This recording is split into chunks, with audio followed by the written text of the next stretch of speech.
Hey, everybody, and welcome to Cancer in the Room, the podcast. Now, the goal of our podcast is really quite simple. We are here to highlight the inspiring stories of athletes, sports executives, and media personalities, all who have faced and beaten cancer. All of us on our podcast have cancer or continue to deal with it each day. And our spin is we all have to deal with cancer in the room, and yet we will strive to push forward in a positive manner.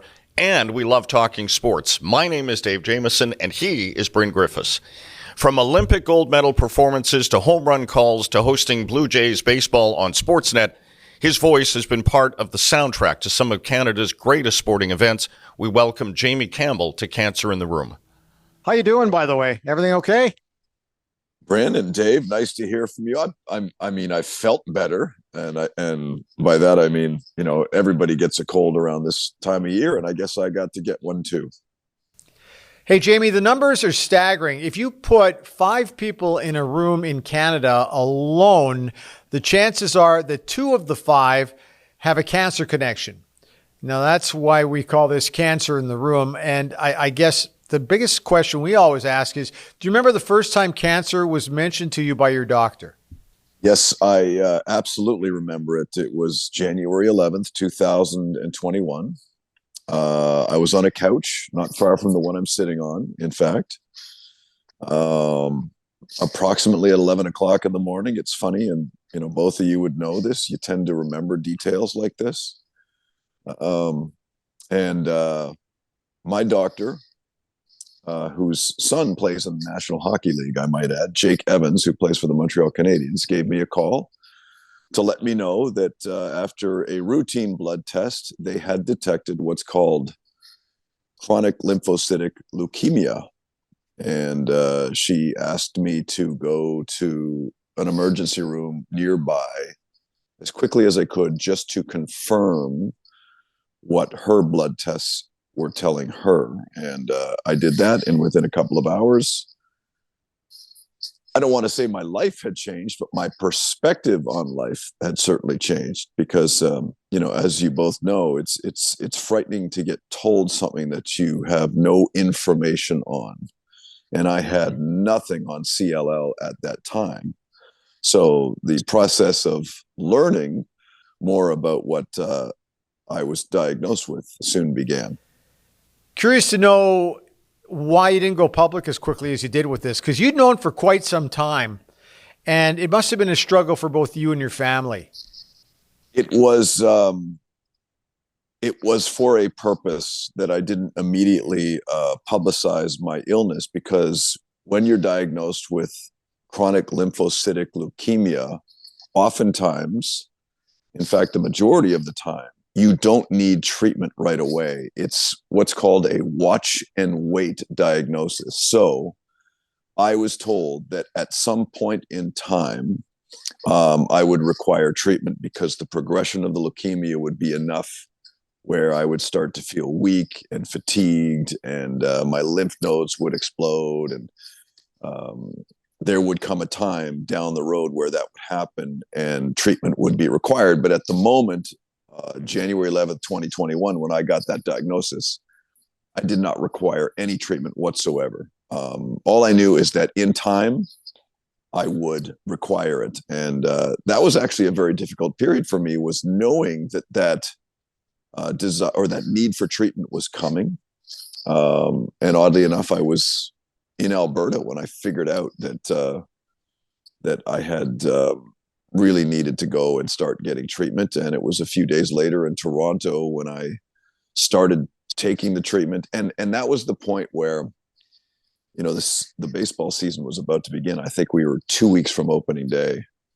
And I was unsure how this treatment was going to impact me. I was definitely unsure as to how often I was going to be able to do my job.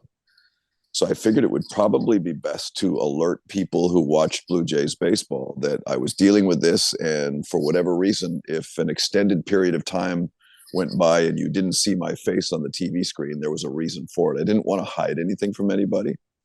And more importantly, given the platform, I thought it would be really important to let people know that if I endured the treatment well and didn't miss any time at work, And quite frankly, I did not. For a 162 game season, I never missed a scheduled broadcast because of my leukemia. It would give other people hope. People who get diagnosed with the same thing I had could see me living a reasonably healthy lifestyle with the same affliction they had. And that was the second reason I decided to publicize it. I remember the exact time I got the news. It was June 5th at 2:07 p.m. It's funny how it's that specific. Then I had to make tough calls to family, my 3 children, and to my friends, the closest friends. How tough has that been for you, or was that for you to make? It's a great question, Dave, and it doesn't surprise me that you time stamped the moment you got the call, because we all seem to. I don't know why. I remember it was a few minutes after 11 o'clock in the morning for me, but it hits you that hard. The first 2 people I told were my 2 children, age 16 and 14. They were 14 and 12 then. I wanted to be upfront right away. By that time, I'd garnered enough information to be able to tell them with authority that, I wasn't going to be dying anytime soon, and that it was a very survivable diagnosis. But that was probably the hardest of the phone calls I had to make, to be quite honest with you. The other calls I made, and one was to the guy sitting right beside you, was to seek the advice of people who'd received the same kind of phone call, and try and understand what it was going to be like to live the rest of my life with cancer. And Bryn was immensely helpful when I phoned him. I called an old friend of mine from high school, longtime kicker in the National Football League, Steve Christie, who was diagnosed with colon cancer about 5 or 6 years ago, and he's been living with that. So, those phone calls were more out of looking to find a little guidance and sharing what I was going through with people who had experience in dealing with this kind of thing. The hardest moment I had, without fail, wasn't a phone call. It was with my mother. And a very quick backstory. My mom in the mid-60s set out to be a nurse, and she graduated from nursing school, went and joined a hospital. I'm not exactly sure where. And the very first patient she had was a young child about the age of 7 or 8 who had leukemia. And on her watch, that child passed away within 6 or 7 months of my mom helping to look after and treat this young child. And I knew that word would scare the heck out of my mother. So we gathered a bunch of family members at my sister's house and sat around in a show of support so that I could break the news to my mom that I had the dreaded L word. And I'm glad we did it that way, because it would not have been right for me to just pick up the phone and call her and not have been in her presence. But by that time, I had enough information about what CLL was, and I could say to her quite safely that, hey, listen, the plan here is to be treated and to live for another 25 or 30 years if I can make it that far. And that's certainly my intention. Now, all 3 of us have been very public because we're broadcasters primarily. So you decide to go public with this, and then this wave comes at you, and you're getting feedback from absolutely everybody. I found the feedback for me, and Dave, I know it was the same with you. We are boosted by the positive fight that we got from a lot of people. But how was this whole thing for you? Well, we've all read the statistics, and I think you trotted one out before this session began about 1 in 5. I must say, every single home Blue Jay game this year, I would have people coming up to me every 5 to 10 minutes telling me about their cancer diagnosis. So it is extremely prevalent and must touch the lives of every family out there in some way. I think one of the benefits of being, to a degree, in the public eye is that within days of me announcing that I had this, I had people who have the same kind of cancer that I have reach out to me, and their messages were incredibly hopeful. In many respects, people who had lived with it for 15 and 20 years and were still being treated for it, but had led relatively normal lives.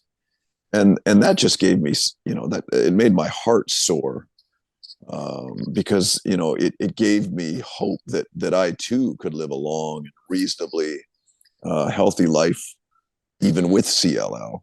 And then there would be occasions where someone would say, message me on Twitter, having just received the same diagnosis I was now very familiar with. And that way I could reach back out to them and say, hey, listen, you're going to be just fine. If you find the right expert, get the proper medical assistance, get on the right treatment, you should be okay. And once again, it was fun for me to sit up there on the set every night, dealing with this and showing people, just by being there and looking relatively happy and relatively healthy, that you can get the kind of diagnosis I got and still do your job every day, still spend time with your family, still enjoy the things that life has to offer, and not necessarily be debilitated by it. So it's funny, it got to the point for me, and I know I've said this to you privately, Bryn, that there were times where the treatment that I'm on right now is so effective that there are some days when I wake up and forget that I have leukemia. In the first year, I could not forget it. In fact, the first 6 months, every morning I would get up, put my feet on the ground, be thankful for the day, and realize, holy smokes, I've got leukemia. But the treatment's been so effective for me that there are days where it's a secondary thought. And what's fascinating is, because I work in a very public forum at the stadium every summer, I have people who will come up to me prior to the show, during the game, and say, hey, I'm praying for you, or how are you feeling?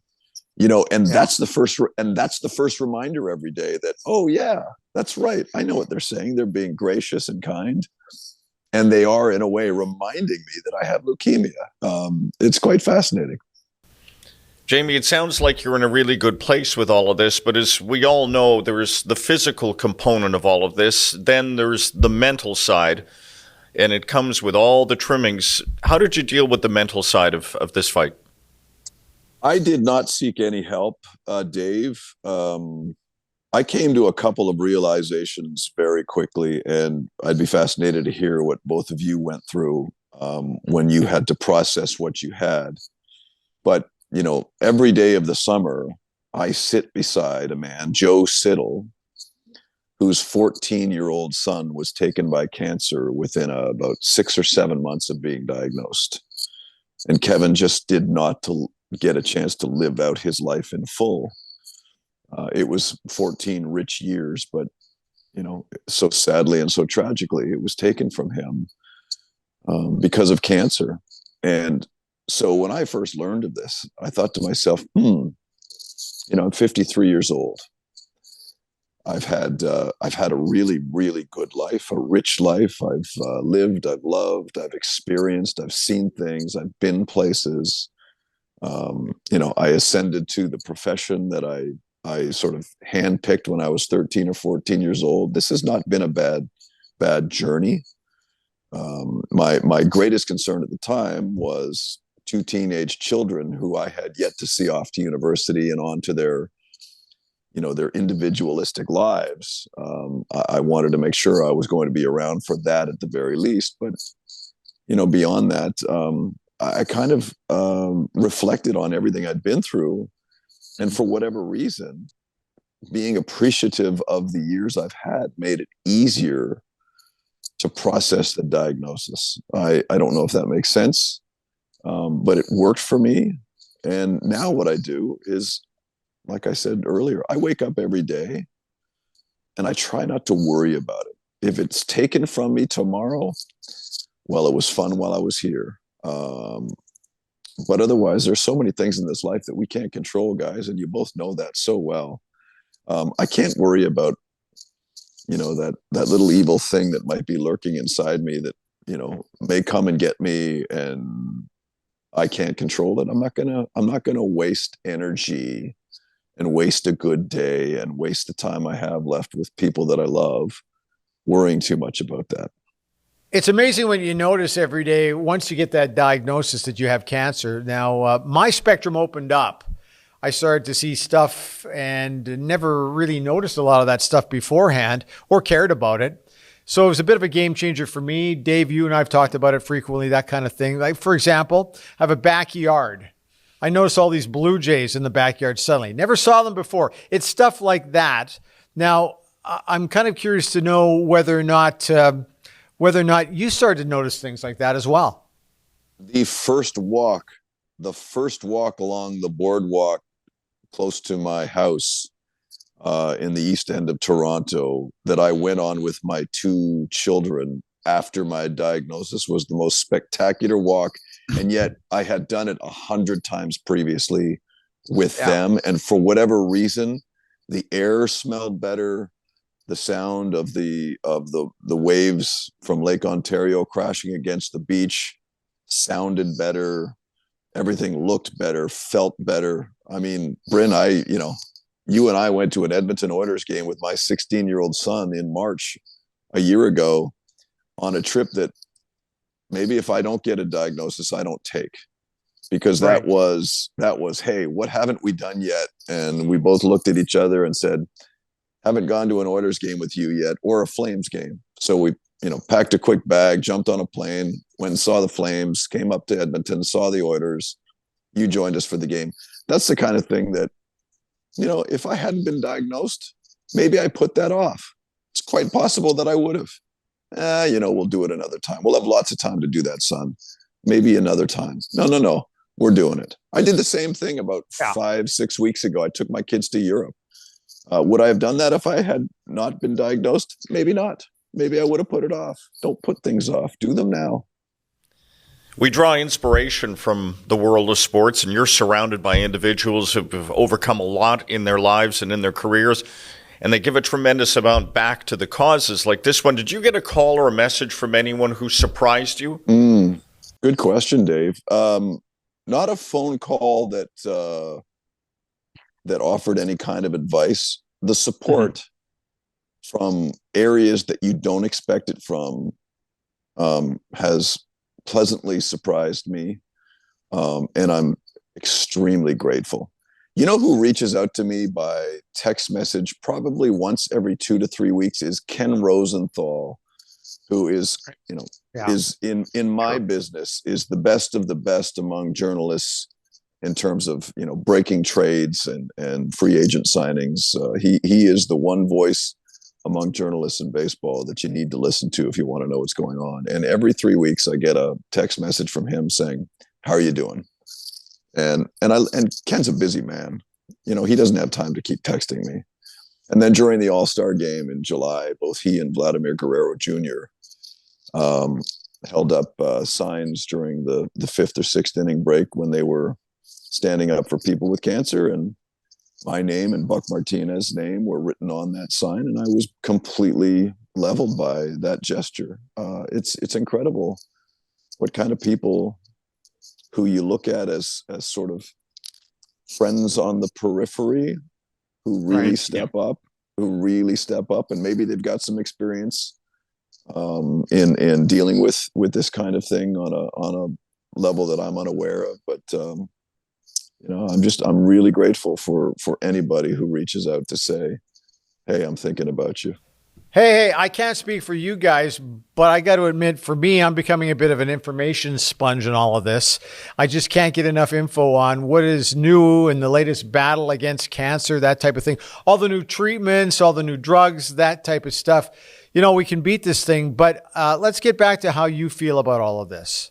Well, somebody said to me not long ago, and I'd never thought about this, because when I was a teenager, my parents would go on walks to raise money for the Canadian Cancer Society. And And I never quite understood what the purpose of that was at that time. None of us had cancer. My dad eventually got cancer, but my parents were devoted to doing this every time there was an opportunity. And as a teenager, I never took a moment to ponder what they were doing. And not long ago, somebody said, remember all those walks for cancer and runs for cancer that our parents did back in the 80s and 90s? And I said, yes. And they said, that stuff is paying off right now.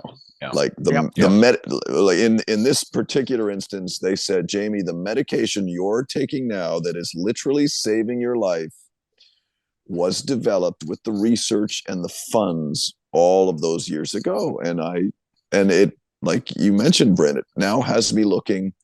I get irritated when I hear about people that are diagnosed with ALS, for example, and there aren't enough options for them at this moment. There are things that are being tested, but nothing that's being fast tracked. And I pay much more attention to that kind of thing more than I ever did. I find when I hear the word cancer now, I don't freeze up. But I'm fascinated by my awareness and empathy, how it's changed. I spent many weeks with several people at the Cross Cancer in Edmonton talking to folks going through the same thing as I was. You're on a broadcast team at Sportsnet with Buck Martinez, too, another guy we've talked to about all of this. You know, he had to miss the first 3 months of the season because the treatment that he underwent was quite extreme. So, Right. And even then, you know, even in the heart of May and June before he'd return to the broadcast booth, there I'd get a text from Buck saying, "How are you doing?" You know, Yeah. and normally Buck and I don't text one another. And every couple of weeks we check in with each other and say, "Are you doing okay?" And he'd check in on me, I'd check in on him, and in, you know, in the weirdest sense, it's brought us a little bit closer than we ever were before. But you know, Bryn, it might have been you who said, you know, sometimes you looked at your diagnosis as a blessing, and sometimes I look at mine that way too, because maybe I wasn't looking at life the way I should have previously, and that's really a statement only people with cancer will ever understand, is that we think we appreciate what we have, we think we appreciate the people around us, we think we relish these moments, but until somebody taps you on the shoulder, you never truly do. And I think the gift that I have received from all of this, and I use that term with a bit of a chuckle, is that, man, even the smallest, tiniest, most pleasant moments are so much more meaningful to me than they ever were. Okay, sense of humor. I've always had a weird one, I'll admit that, but I do chuckle my way through life in general. Maybe it's a little bit on the dark side, the humor. However, that's what gets me through. Do you do the same sort of thing? Yeah, Bryn, you know this, and my family knows this. I like to cross the lines of humor and push the envelope on it privately. You know, in a Twitter world, I would never do it publicly, but there's nothing better than a good laugh that brings tears to your eyes, and I'm always searching for one.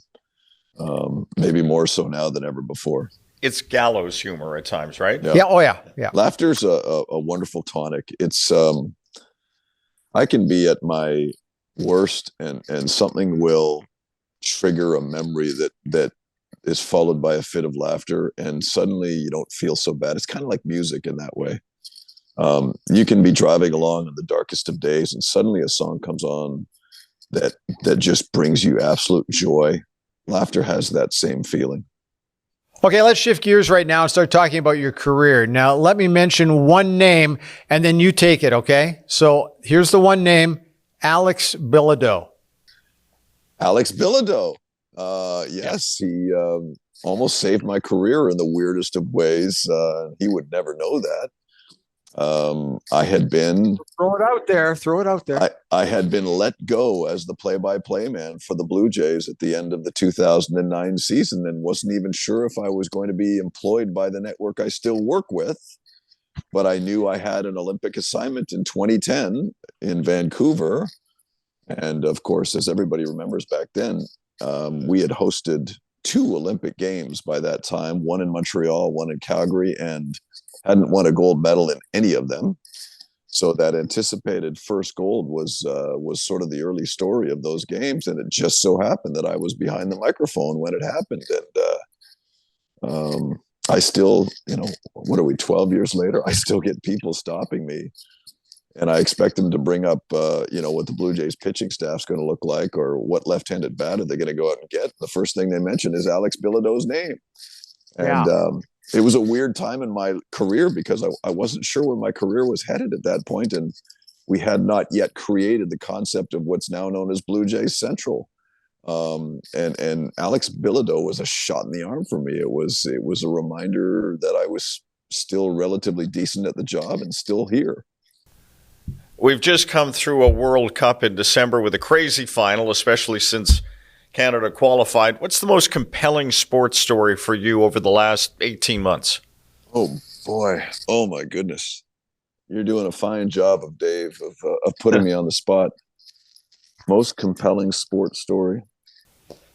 Okay, then let's try this. There are bookmarks in your career where you probably said, well, I never saw that coming. I never saw that coming. But let's start with this one. How about a certain race car driver? Oh, goodness, yeah. Bryn and I were driving. We had just watched Pavel Bure score the Game 7 overtime winner at the Saddle Dome against the Flames in what was then a fairly significant upset by the Canucks. And the next morning, we're driving up the highway that connects Calgary and Edmonton, but through the mountain range. And we thought we'd heard a radio signal, someone suggesting that Ayrton Senna had died. And it took us about a day or so to figure out that was in fact true, because we completely lost the signal between, I don't know, Jasper and Hinton, or wherever it was we were at the time. Was fascinating. I'll throw this at you. You had me thinking there, Dave. I mean, like you guys, I've been a sports fan since, I crawled out of diapers. There are a lot of things happening in recent years in Canadian sports history that I never, ever, ever thought I would see. I never thought I would see a Canadian woman win a Grand Slam tournament in tennis. And I don't even follow tennis, really. I mean, I do from a sort of a casual standpoint, let alone this country win a Davis Cup. I didn't quite understand, as you alluded to earlier, the magnitude of Canada qualifying for the World Cup. I guess when I was young, I wasn't paying enough attention to it. I figured every country gets invited and they just eliminate them from the bottom. That is not, as we know, the case. I never thought I'd see a Canadian win the Masters.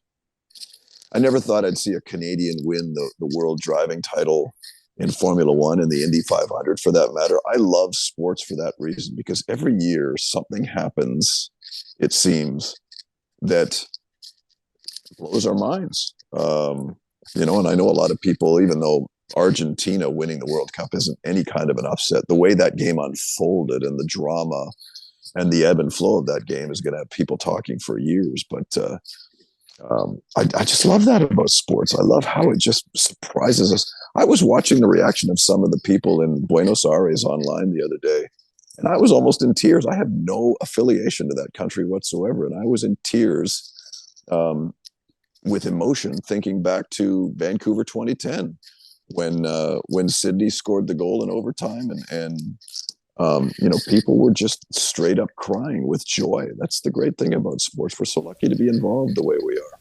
Okay, so I'm starting to drive the family at home a little crazy, because I do collect great life quotes.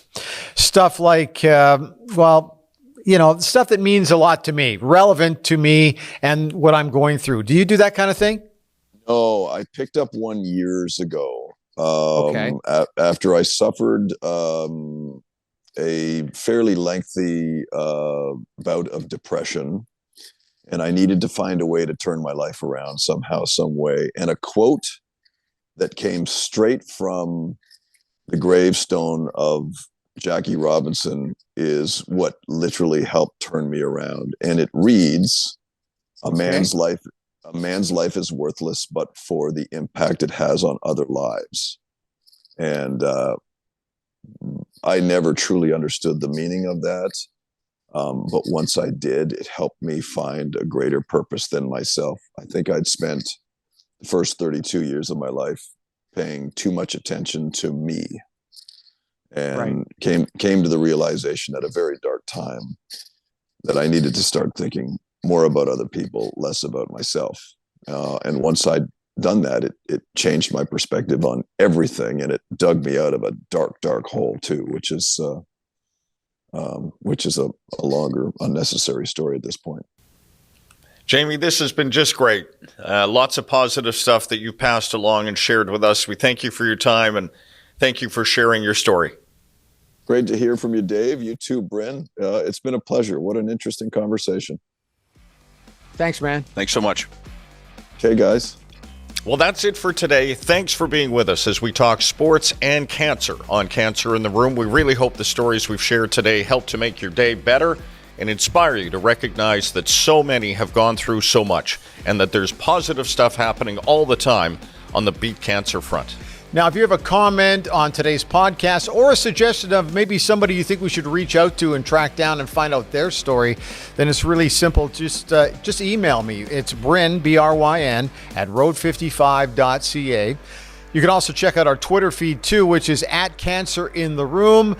And we also have a website, which is www.cancerintheroom.com. And don't forget, you can also catch us on any of your favorite ear candy sites, Apple, Spotify, Google, etc. Just subscribe, and every time we drop a new episode, it goes automatically to your mobile device. And tell your friends, too. Big thank you to Jamie Campbell for joining us. Great being with you again. Likewise. Have yourself a great day, everybody. We're out of here.